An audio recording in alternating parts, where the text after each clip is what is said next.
That Detail Guy here. We're with Anthony Fisher from the Rag Company, and we're just going to be talking about some new products that they have, and maybe some old ones that are really good and crushing it still too. So Yeah, dude. We're about to have an adventure. You ready? I'm ready, A man. towel adventure. She looks very excited holding the camera. She's like, I didn't sign up for this. Yeah. Is this one working too, sweetie? Okay, cool. So Cool. what do you guys got for us, man? Earlier they talked to us about the H2O line.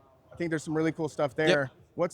What was the thought behind all that stuff? And you guys don't have prices for everything yet, right? Yeah, prices aren't out yet. So basically, the Ultra H2O line was, I'm trying to say this in a humble way. So I drew the original designs for it to determine what they were. So the initial idea was to create some pressure washing accessories. So Okay. everything was designed in-house. I physically drew everything on paper, turned it into cardboard, cut it out. That's Then awesome. it turned into CAD designs, and then the CAD designs Yeah, turned yeah. into prototypes, 3D prints, everything like that. And we've gone back and forth for like 2 years, pretty much making that. So Yeah. really a pro level line Okay. for prosumers, consumers, weekend dads, weekend moms, anybody that wants to just have a good overall lineup from start to finish. You don't have to say, I need this nozzle with this lance and this gun. Really, we've kind of taken the best of everything and really kind of curated it into one full package. And so all the internals, everything is full T304 stainless. Wow. Everything, every screw, every fitting, Yeah. there's no nickel plated brass or anything like that. It's Yeah. all stainless. And so we put a lot of time and effort into that, as well as just the overall function and features of each individual thing. So this includes rubberization in the spots that matter, right? The Okay. grip points, detent springs on all of the Yeah. clicky things that you want to click and you want to feel good. Even this right here, it clicks. This clicks Yeah, as yeah. well. So everything feels good on the foam cannon to the spray gun with having a trigger lock on it as well as a nozzle holder built in, right? So you're Oh, not that's really taking cool, a yeah. nozzle off and figuring out where do I put that. You can also hang your foam cannon from that hole as well, right? So you're in the middle of trying to swap things. Okay. It's one of those things where Oh, it's, okay, I see what you're saying. you know, Yeah, yeah. talking about you're Yeah, foaming, you're rinsing, you're like, where do I put? You're looking for horizontal surfaces. Now you can just Yeah, I like attach that, it man. and then just Okay, keep yeah, I going. can see that now. That's really cool. Yeah. So you're gonna sell Yeah. this hose or the nozzle system separately as attachments, or is it just gonna be like one package? No, dude, everything will be individually a la carte. No, Okay. and then And then you have like a bundle kind of for correct. everything. Yeah, we'll bundle it probably at a slight discount, and then all the other things too. There's gonna be so many accessory fittings and replacement parts as well for these That's things, great, right? man. So that's where you're taking it from. Yeah. Your bargain level stuff, and that's really what's going to make it that pro level stuff is being able to fix it. Yep. And I've worked with you guys recently with your guys' new air tool. Yeah. The small one. The mini, And- yeah. And I just got 2 new air compressors. I'm gonna get a new hose, so I got to figure out if it's leaking. I think it's because of me. Okay. And because I had too much water in my old system, and it kind of fried a lot of stuff in there. Gotcha, okay. Learned my lesson. I got to start draining those air compressors. Dude, yeah, I the rust really water like and all of that. Yeah. I really like that small air tool. Air tools are just such a game changer for your everyday auto detailer. They are. It's so the air tools really popular. People love them. The Yeah. mini was like a good addition because it's a straight through design. There's no turns, there's no bends, there's no nothing. Yeah, That's yeah. air going through one end and exiting the other. And so the biggest thing again is maintenance no matter what, right? I mean, that's being mindful of what you're putting your bearings through whenever you're cleaning something crazy out. Then also too, one thing that prevents bearing failure or things like that in those replaceable bearings is avoiding excess moisture to dirt, right? If you know that you're going to be bouncing back and forth between all of those, it's a good idea just to pull out the bearings, wipe them down, throw them back in, Absolutely. right? The Yeah, same yeah. way it is to drain out your air compressor when you do have rust water and built once up. again, you guys kind of, I like companies that evolve, and that's what we've been talking about, and that's I've been trying to highlight. You guys had that first one, and it didn't have those bearings that were Yeah. you know, DIY friendly or whatever you want to call it. So you guys took the investment, Yep. said, okay, how can we make this better? And you guys did, right? Yeah. And then the mini is kind of like the next evolution from that. So I always ask people a hard question. Yeah. And you get a lot of these wise guys in the chat. That's why I call them, right? Mm-hmm. What do you say to the people that say that you're just ripping off Tornador? So I say that if we took the exact design, right, and we said, hey, we're just taking exactly what you've made, Yeah. and we're doing exactly what you've done with a dongle and basically just using air to rotate Right. we'll call it a whip, right? Yeah. I would say, yeah, that may be kind of leaning that territory, right? But actually doing it differently where we have a whipless design, Yep. where now we are using, I will call it an air whip, right, on a Yeah. rotation of a Sure. bearing system. I think it's completely different, and I do think that it's a change that some people prefer, and that's all it is. I think for your mobile detailers and your guys that are on the fly, I think it's a great addition, right? It's just anytime that you can continue to get that form factor as small as possible, right? Yep. but you know, still usable, still workable. I mean, there's no drop off in performance really between that and your bigger unit, right? So then it's just personal preference. Maybe you like the other one because you can hang it a little bit easier. So Totally. Also, to kind of answer something there, you didn't really ask the question, but I do just kind of want to address it. Is that when it comes to design, right? When it comes to actually building something from the ground up, right? yeah, We're never limited by the thought that we have about the idea, right? The ideas come and go, right? You probably yes, have sir. ideas for products that Absolutely. that you go, this would be the perfect product.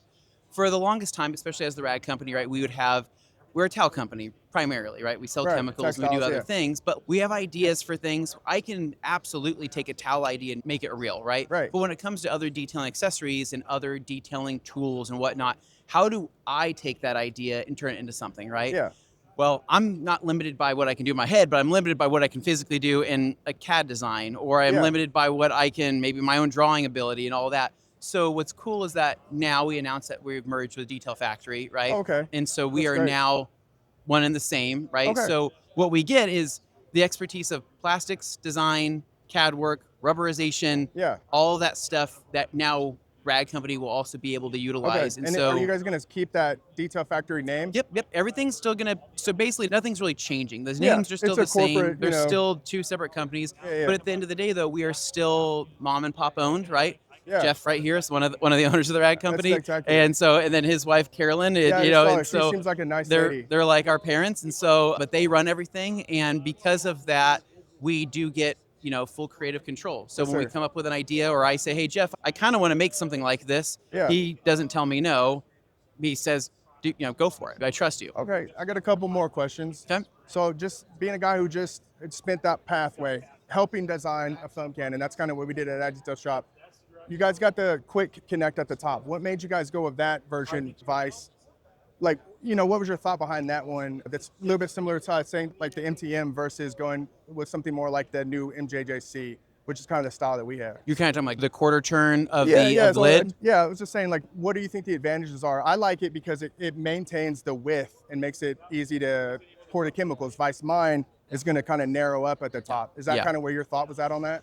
Kind of, but also too. So yeah, and then now we're going to want to get into specifics here. Yeah. So when it comes to a mold, right? When it Yes, comes sir. to a plastic mold, right? A cost on creating a new bottle Oh, is yeah. pretty low, right? When Yes. it comes to the actual, when you think of metal versus hard plastics, that is going to be more affordable to replace and create, right? So the actual lid design, right, of a quarter turn, right? Usually it's not going to wear out because that is a firmer, harder plastic than your actual bottle itself, right? Yeah. So the bottle, right? What's the worst that could happen to the bottle? Is that maybe those quarter turn things start to wear with time, right? Yes. Maybe they loosen up with time. Well, if that bottle replacement is $10, There you right? go. Versus having to do a full redesign, or let's just say replace a quick disconnect or something like that, you kind of weigh out the cost of who's going to pay for this, who's willing to pay for it, and not just throw it away, right? So Yeah. I like the idea of being able to fill it. I like the quarter turn. I think it works fine. And then I Yeah. know that replacement bottles down the road, right, Going to would be be even cheaper. a cheaper option. Yeah, I think that's great. So you're thinking about the customer first when you guys design something instead of just creating something willy-nilly and saying, I hope the customer pays for You it. got to kind of think. You have to go think long game. Absolutely. It's long game on everything. And if you are in it for the long run, right? If we want to Right. make a quick buck, we could have done that many years ago Oh, with, yeah. with a couple towels. But we love the community. I love detailing. I love detailers. I love enthusiasts. That was my next question. So I don't have the knowledge that a lot of people have. So how long have you been doing this? Where to start? Where's your passion come from? You're obviously very good on the mic. You seem very comfortable you. and passionate about the company. So where did that come from?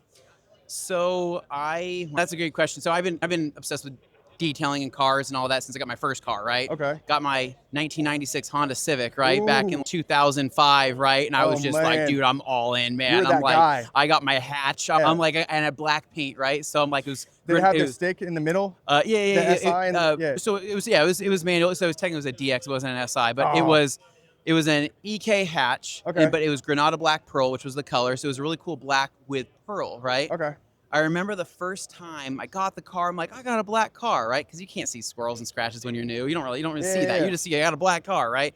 And then my dad was like, you gotta wax this thing, Anthony. You gotta Yeah. wax. I'm like, what's wax gonna do? And he's just like, oh, you'll see. And I remember taking my first abrasive wax to it, and I took it on. I could see the solvent, and I'm wiping it off, the smell, the feel. And I look and I go, there's like, it's like metallic, you know, the paint's not black, it's metallic. And I was like a crackhead, right? I'm like, you can do this to the whole car, right? And I'm like, how do I do it faster? And I asked my parents, I'm like, what can you get me? And they get me the Black & Decker dual the vibrating, and they were like, use this. And I'm like, this is the best, right? So that's when I kind of went all in. And I was like, I started hand washing, doing all that. So then in my early 20s, that's when I started doing side detailing on the side, because I used to work, before this, I worked at a website called bodybuilding.com. Bodybuilding.com. My dad's an IFBB pro.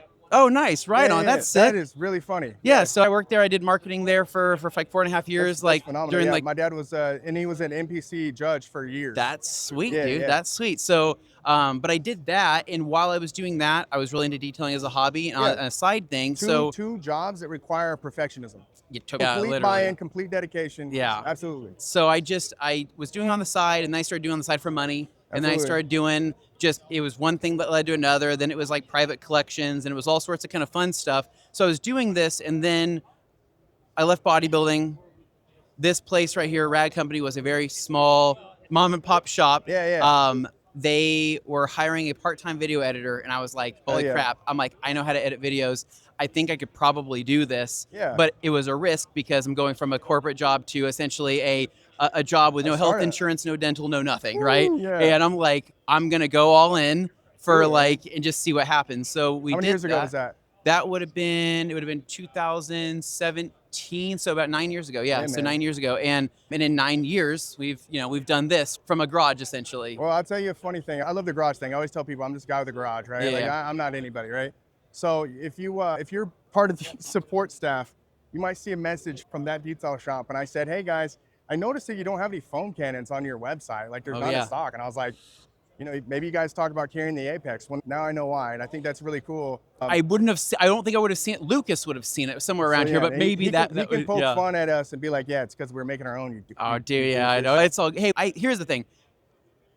I don't care how many people are going out and creating products or innovating. I think it's the best thing that the industry can do, because how else would we get pushed to do more, right? I mean, you kind of have to do that. Now, it's just a matter of are you friendly about it? Are you not burning bridges? Are you not being, I don't know, just a jerk about it in the industry? If you're doing everything correctly, everybody can get along. Everybody can still push each other. We can still like joke around, poke fun, and say like, hey, I'm going to make a better product than you. And have it be something that progresses the industry as a whole. But it's mostly when, like, if you are talking down upon somebody, not provoking like creativity. If you're just like killing somebody's ideas, right? Then it's not cool, right? That person's trying, right? Everybody starts at different levels. There's a certain tact that you have to do something with. Yeah. It seems like maybe you know of some people that aren't doing it right.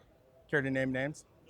No, there's not really. I wouldn't say there's any one particular person. Look at the industry. Look at the long game that I just explained, right? Sure. We all want to be in this. We all want to grow in this. We all want to teach people, educate, have fun, and entertain. That's all we want to do. If we could do this job for the rest of our lives, it's exactly what we would want to do, right? Yeah, why not? But in doing it, right, I think that having the mindset that it's just business eventually bites you, right? It's just business, but it's also relationships, right? And if you can leverage the relationships that you've made, and if you can do the right thing, right, that would better everybody, then you should do it. But there's certain times where you'll have to make personal decisions where you go, hey, I'm kind of screwing some people. I don't really care what happens. I have to do this to survive.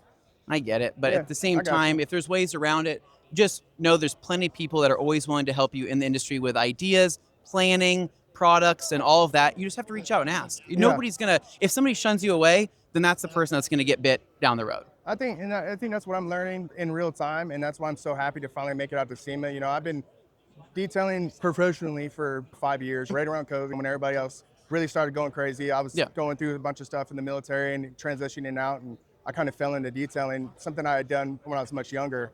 But it's been great, like a learning process, and that's what I'm excited to do, is just continue and trying to find somebody. I've been even talking to a couple people, and I was like, I'm looking for mentorship. I want to figure out how to grow. I've been doing everything on my own for a year, and it's taking years off my life. It'd be nice to have a team and have people to bounce ideas off of, because I know my wife here is tired of hearing me ask her questions, and she has no idea what they're about, As long as she's supportive. My wife doesn't know. I told my wife, I'm like, hey, I made this whole thing here, and she goes, that's great. I really think that's kind of what she does. She's like, I think people will like it. I'm like, I'll tell you what mine does. Well, is it making any money yet?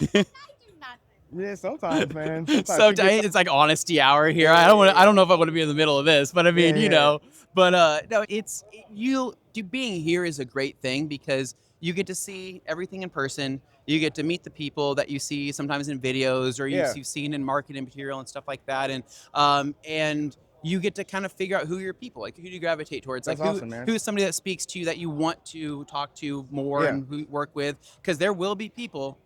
I'm not saying any particular people. There will be people that you'll be like, I don't know, yeah. I don't know if that's my favorite person, And and and that's and I okay. would say that, and I'll leave you guys with this. I think that sometimes when you are that person and you're looking to grow, sometimes you just make agreements with people that are somewhat strategic, Hmm. and you don't really know what the ramifications of those will quite be. Yeah. And that's why I just try to be smart with anything that I agree to. And usually there's a reason behind it. Even with the content that I make, sometimes it's a little racy. It gets people fired up. But if they really listen, there's a deeper like message within that. Like especially those videos, I engineer them right Yeah. to evoke emotion, and Hmm. then I hope to like kind of flip it, and they'll be like, oh, okay, I see what you're saying there. Yeah. So but other times I just do simple stuff. I go to stores and I say these things are cool, these aren't. People love that too. So Yeah. there's a thousand different ways to skin a cat. Hey, as long as you're having fun with it, and as I said, as long as you're going full circle with, like you just said, right? If it's something where you want to talk about it, you want to Yeah, preach about it, you want to just get it out there, right? yeah, But then you kind of swing back around to it as what's the resolve for that, or what's yeah, the reason behind that.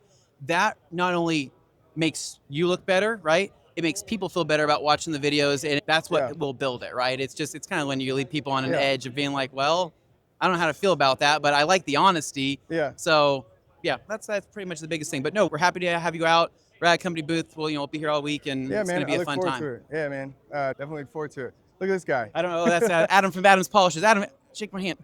All right. Hey, Hey, how you what's doing, going sir? on? Hey, good to see you. All right. Well, hey, we'll see you around, man. That's cool to have those type of friendships, man. Yeah.